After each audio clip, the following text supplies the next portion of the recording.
Let's talk about captains. A lot of talk about Aubameyang. He's got to be. Did I pronounce that correctly? A lot of people saying I'm pronouncing Aubameyang wrong. That was right. That was it. Yeah, Aubameyang. Yeah. I wanted to look into whether he is a flat track bully, and this is interesting. So this is data for expected goal involvement against all opponents and expected goal involvement against non-top 6 teams.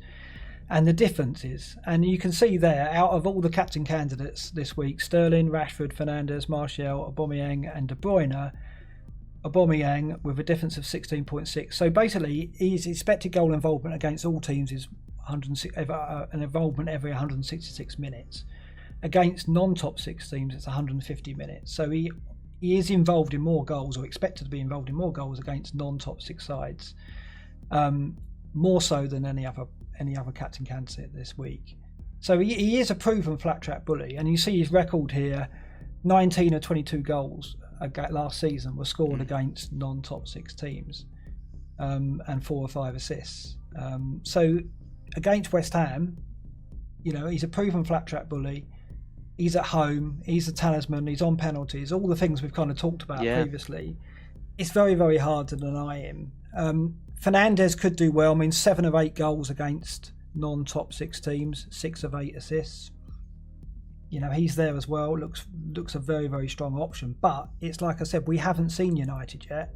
Yeah. We have seen Arsenal, and we saw Arsenal impress. We liked it.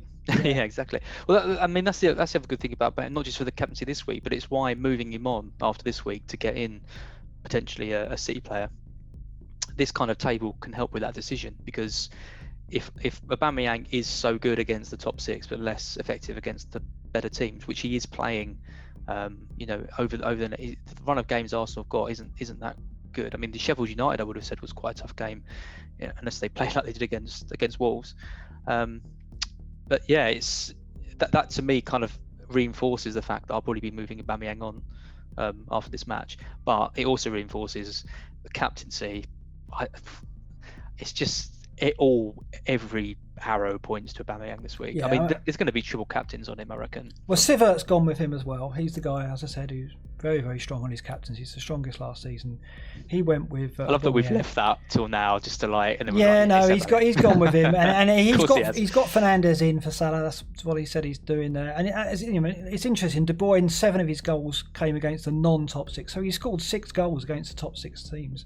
De Bruyne, whereas you look at Aubameyang, only 3 of his goals last season came against top 6. So the Aubameyang to De Bruyne transfer makes sense when you look at the fixtures that Arsenal have got. Yeah. And let's just have a look at some more stats that compound it even further.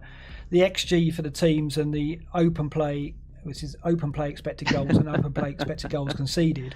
West Ham bottom, 1.5 expected goals conceded in game week 1. Arsenal expected goals open play 1.38, the second. If you believe in stats in any capacity, this is your captain. Decided. There should be no other consideration. If you think it all just points to Aubameyang, doesn't it? Yeah, and why did we get him in? And if we're not going to captain him against West Ham, because we got him in as obviously to hold the money for a City player, but obviously the plan was always to captain him against West Ham. So I think it's risky to go against that. And having got the captaincy right the first week, I'm keen not to take any risks the second week. And I've got United, so I've got to do it. But I think even if you did have United, I think it kind of just makes sense, doesn't it? Based on I wonder what his captaincy percentage is going to be this week, because he was highest owned captain, highest captain player last week, which I wasn't expecting. I thought that would be Salah. Yeah, it's going to be even higher this week.